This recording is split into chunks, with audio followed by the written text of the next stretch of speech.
जय हिंद। कल के वीडियो में हम आपको बताए थे कि चाइना अपनी फौज को 2.5 किलोमीटर पीछे खींच लिया है और भारत भी अपनी फौज को बुला लिया है लगभग 1 किलोमीटर पीछे। ये दोनों ही फौज एक दूसरे की बात को रेडी हो गए थे, लेकिन अभी एक नया विवाद सामने आ गया है। चाइना जो है वो गलवान घाटी से पीछे हटने को तैयार नहीं है। उसका कहना है कि हम एक ही शर्त पर पीछे हटेंगे जब भारत अपनी सड़क निर्माण कार्य को पीछे रोकेगा। इसके बदले भारत सरकार ने भी बहुत ही कड़ा एक्शन लेते हुए पूरा चाइना का जो LAC पड़ता है, यहाँ से लेके कश्मीर से लेके पूरा अरुणाचल प्रदेश का एरिया में यहाँ पर अपनी मिलिट्री तैनात कर दिया है। ये बहुत ही बड़ा सिचुएशन क्रिएट हो गया कि पूरे बॉर्डर पर फौज तैयार हो गई है और नेवी भी तैयार बैठी है नीचे से। तो समझते हैं गलवान घाटी को लेकर चाइना इतना सेंसिटिव क्यों है और दौलत बेग ओल्डी और सियाचिन से इसका क्या कनेक्शन है। देखिए, जो सड़क को लेकर विवाद चल रहा है ये काफी पुराना है। 90 के दशक में जॉर्ज फर्नांडिस थे, जो अटल बिहारी वाजपेयी जो प्रधानमंत्री थे तो वो रक्षा मंत्री थे। इन्होंने कहा कि जो चाइना से लगने वाले बॉर्डर एरिया है वो सेफ नहीं है, वहाँ स्ट्रेटेजिक सड़कों का बहुत ही अभाव है। स्ट्रेटेजिक सड़कें उन्हें कहते हैं जिस पर तोप टैंक कितने भी भारी व्हीकल्स को ले जाएंगे कोई असर नहीं करता है। बरसात हो, कितने भी खराब मौसम हो, कुछ प्रभाव नहीं पड़ता है। भूकंप के दौरान भी वो अपनी क्षमता को बनाए रखते हैं, अतः उन्हें आप कह सकते हैं कि हमेशा आपके लिए वो रेडी रहते हैं स्ट्रेटेजिक सड़कें।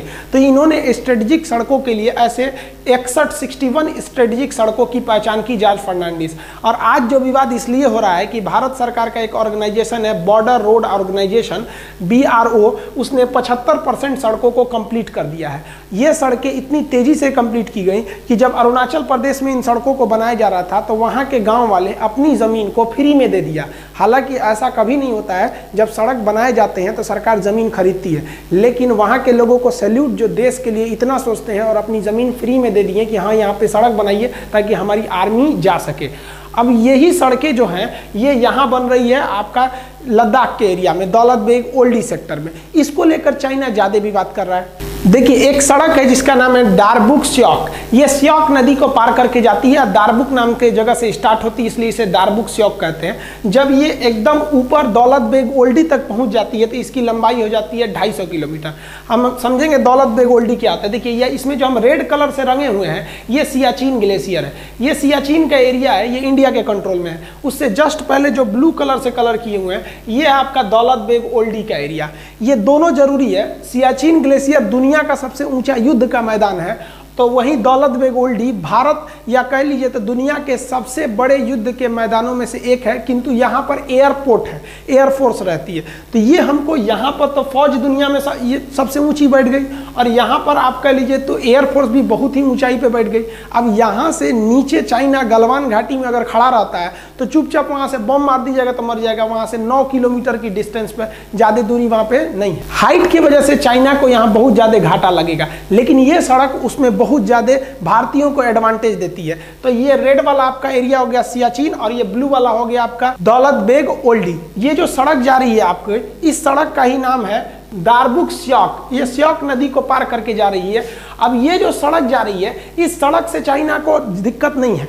दिक्कत कब चालू हुआ, जब भारत ने इसी सड़क का एक लिंक खोल दिया इस साइड में, और ये जो लिंक था वो लिंक चला गया गलवान घाटी की ओर। अब बताइए, ये गलवान घाटी से केवल 9 किलोमीटर है। अगर ये सड़क नहीं रहती तो इस सड़क के अभाव में भारतीय फौज को गलवान घाटी में पहुंचने में 8 घंटे लगते, लेकिन इस सड़क के बन जाने के बाद वहां पहुंचने में केवल 35 मिनट समय लगेगा। अब बताइए, 8 घंटे की जगह आधे घंटे में अगर फौज पहुंच जाए तो वहां भारत के फेवर में हो जाएगा युद्ध। इसलिए चाइना कह रहा है कि हम तभी हटेंगे जब आप ये सड़क को काम रोकेंगे तब। अब इंडिया का ये सोचना है कि अगर आज हम सड़क रोक लिए तो कल तो तुम युद्ध के मैदान में भी कूद जाओगे और हमारी सड़क नहीं बनी रहेगी तो हमको घाटा लग जाएगा, क्योंकि चाइना का वादा उतना ही टिकता है जितना चाइनीज सामान टिकते हैं। भारत सरकार ने चाइना को सबसे ज्यादा जो जवाब दिया कड़ा, वो पर्यटक को लेकर टूरिस्टों को कह दिया कि आप भी जाके घूम के आइए दौलत बेग ओल्डी कैसा है, आप भी जाके घूम के आइए सियाचिन ग्लेशियर कैसा है।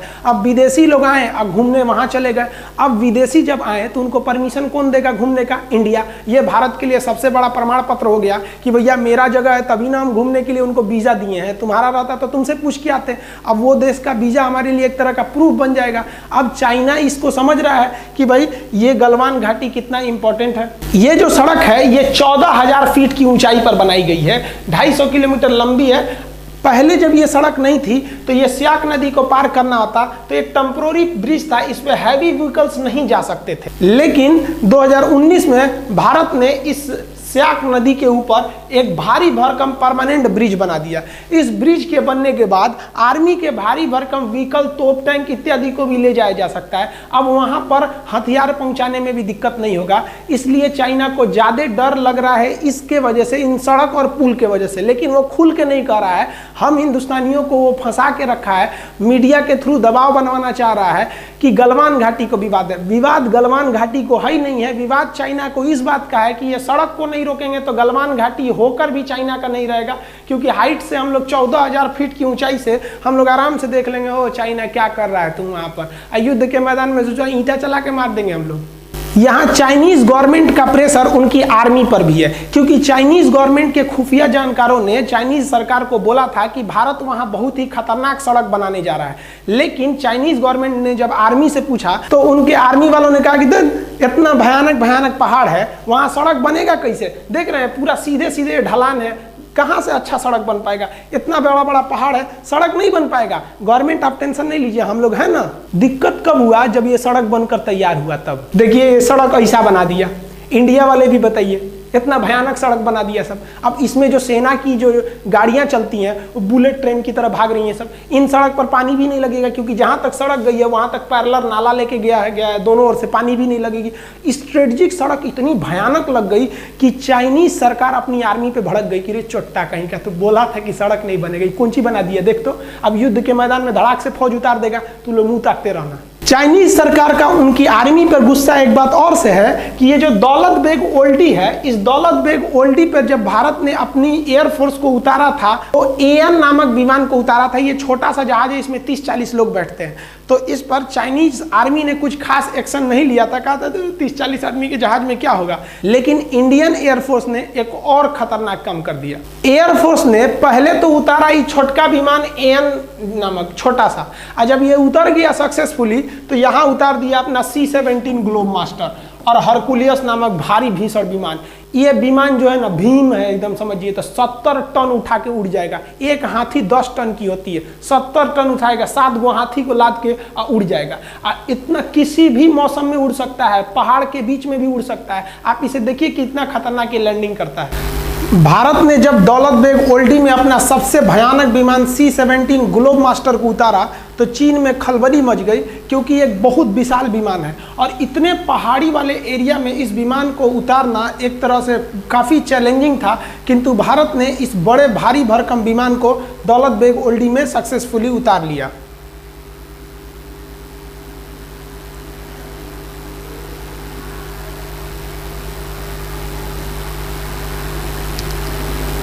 C-17 वर्तमान समय में भारत का सबसे बड़ा परिवहन विमान है। इससे बड़ा अभी वर्तमान में कोई परिवहन विमान उपस्थित नहीं है। चाइना को मेन डर है दौलत बेग ओल्डी में भारतीय एयरफोर्स का जो बेस बनाया गया है अड्डा, वहां से, क्योंकि वो इतनी ऊंचाई पर एयरबेस है कि वहां से विमानों को ऑपरेट करना काफी सिंपल है और उतनी हाइट पर चाइना को पहुंचने में बहुत दिक्कत होगा। और वहां ऑलरेडी इंडियन एयरफोर्स अवेलेबल है। अब ये एयरफोर्स अगर चाइना के ऊपर दौलत बेग ओल्डी से धावा बोल दिया तो चाइना कुछ नहीं कर सकता है, क्योंकि सड़क अगर बन गई तो आर्मी सड़क से आएगी और चाइना अगर सड़क को तोड़ना चाहेगा तो ये देखिए ये बैठे हैं सब आराम से, दौलत बेग ओल्डी से धो देंगे सब वहां पे। तो चाइना को लग रहा है कि अभी रोक लो इंडिया को ये सड़क बनाने से, नहीं तो गलवान घाटी निकल गया उनके हाथ से। चाइना को तो 2 झटका लगा, एक सड़क बनाने से और एक दौलत बेग ओल्डी में उनकी एयरफोर्स जो इंडिया का बन गया है उनसे उनको टेंशन है। उससे भयानक टेंशन उनको आ रहा है अब सियाचिन ग्लेशियर से। ये जो सियाचिन ग्लेशियर है ये दुनिया का सबसे ऊंचा युद्ध का मैदान है और इसी सियाचिन ग्लेशियर के इधर से चाइना एक सड़क ले जा रहा है, CPEC, China Pakistan economic corridor. इस सड़क के माध्यम से चाइना चाहता है कि वो भारत का चक्कर न लगा के आए हिंद महासागर से, इधर से ही चला जाए। अब बताइए अगर इधर से इनकी ट्रक सामान जाएगा और भारत से युद्ध करके सोचेंगे उधर से चले जाएं, तो यहाँ हमारा सियाचिन ग्लेशियर है, युद्ध का मैदान दुनिया का सबसे ऊंचा, और यहाँ दौलत बेग ओल्डी में हम अपना हर एक विमान जहाज उतार के देख लिए। और सियाचिन ग्लेशियर में हम लोग ने हेलीकॉप्टर लैंडिंग हर एक चीज़ को करा दिया। वहाँ हेलीकॉप्टर नहीं उतर सकता था, जहाज नहीं उतर पाती थी सर, लेकिन भारतीय एयरफोर्स ने कर दिया। आप वीडियो में देखिएगा देखिएगा कि कैसे वहां लैंडिंग की गई। अब ये चाइना के लिए सरदर्द बना हुआ है, क्योंकि अगर भारत चाहेगा तो इस CPEC को बनने के बाद भी रोक सकता है सियाचिन और दौलत बेग ओल्डी के द्वारा। सियाचिन ग्लेशियर इतना दुर्गम एरिया है कि वहाँ सैनिकों को ऐसे जाना पड़ता है बर्फ में, जैसे मूवी वगैरह में जाते हैं लोग पहाड़ पर, और इतना कठिन जगह पे जाके वो लोग ड्यूटी करते हैं। लेकिन इंडियन एयरफोर्स ने उस सियाचिन ग्लेशियर पे अपना ध्रुव हेलीकॉप्टर उतार दिया, चीता उतार दिया, चेतक उतार दिया, MI हेलीकॉप्टर को बना रहा है, LCH हेलीकॉप्टर को बना रहा है। आप कहेंगे तो एयरफोर्स के जितने भी हेलीकॉप्टर हैं और विमान हैं उनका एक अलग वीडियो बना देंगे। और सियाचिन ग्लेशियर पाकिस्तान के कब्जे में चला गया था 1984 में, कैसे हम लोगों ने ऑपरेशन मेघदूत और ऑपरेशन राजीव द्वारा हम उसे वापस लेके आए थे, इसके लिए हम अलग वीडियो बना देंगे अगर आप कहेंगे तो भारत ने यहाँ पर अपना जो जहाज उतार दिया, इससे चाइना को एक बहुत बड़ा सरदर्द है कि इधर से जाएगा गलवान घाटी और उधर से जाएगा CPEC सड़क। इस एरिया में छोटे हेलीकॉप्टर को भी उड़ाया जा सकता है और आराम से यहाँ पे ऑपरेट किया जा सकता है। इस वजह से चाइना को यहाँ पर एक ज्योग्राफिकल घाटा लग रहा है हाइट को लेकर, क्योंकि उधर से चाइनीज एयरफोर्स इतनी हाइट पे आएगी जब तक ये लोग हाइट पे पहले से अवेलेबल है वहाँ पर। भारत सियाचिन ग्लेशियर पर हेलीकॉप्टर भी उतार सकता है, वहां अपनी सैनिकों को रसद सामान सामग्री को हेलीकॉप्टर जैसे चीता, चेतक, ध्रुव जैसे हेलीकॉप्टरों को वहां आराम से उतारा जा सकता है और वहां पर रिफिलिंग तथा रसद सामान इत्यादि को पहुंचाया जा सकता है। ये चाइना के लिए एक बहुत बड़ा थ्रेट साबित होगा, क्योंकि यहाँ हेलीकॉप्टर उतारना बहुत ही बड़ा चैलेंजिंग होता है। आप चारों ओर देखिएगा केवल बर्फ ही दिखाई देगा। साथ ही इंडियन नेवी ने कहा है कि इसका जो ईस्टर्न फ्लीट है यहाँ पर हालात ठीक नहीं है, अतः ईस्टर्न फ्लीट को हम आगे भेजने के लिए दिशा निर्देश दे रहे हैं। अब यहां से इंडियन नेवी भी तैयार बैठी है इधर से जाने के लिए अपने पूरे फ्लीट के साथ, कि अगर कहीं इधर में कोई दिक्कत हो रहा है तो हम यहां चले जाएंगे। इस बार गवर्नमेंट ने सबसे तगड़ा एक्शन लिया है कि तू ससुरा हमको गलवान घाटी में घेरो, हम तैयार बैठे हैं। कहां पर? पूरा यहां से लेकर यहां तक, ऊपर के बॉर्डर पे रेडी बैठे हैं आर्मी से, यहां बैठे हैं हम लोग पूरी तरह से एयरफोर्स को, और नेवी भी इधर तैयार ही बैठी है। आओ अब देखते हैं हम लोग। अब तुम गलवान घाटी ले लो। अगर थोड़ा भी युद्ध हुआ, 10 दिन का भी युद्ध हुआ ना, तो युद्ध किसी के परिणाम में जाने वाला नहीं है, क्योंकि दोनों अब परमाणु संपन्न देश है। तो एक बात तो कंफर्म है कि भारत के लोग चाइनीज सामानों का उपभोग करना पूरी तरह से छोड़ देंगे और चाइना को व्यापार घाटा बहुत ज्यादा लगेगा। चाइना बॉर्डर पर डेली चाइना की ओर से अलग अलग प्रोपेगेंडा को फैलाया जा रहा है। मीडिया में चाइना इस तरह से प्रस्तुत कर रहा है जैसे चाइना 8 किलोमीटर घुस गया है, 10 किलोमीटर घुस गया है। ये आप लोगों के ऊपर दबाव बनाने के लिए बनाया जा रहा है। इंडियन आर्मी वहां पे खाली नहीं बैठी थी कि तुम घुस जाओगे, हम लोग कह देंगे हाँ आइए। इंडियन आर्मी घुसने नहीं देती उन लोग को, लेकिन ये खबर पाकिस्तान और नेपाल के थ्रू इंडिया की ओर भेजा जा रहा है और तरह तरह के साइकोलॉजिकल दबाव बना रहा है।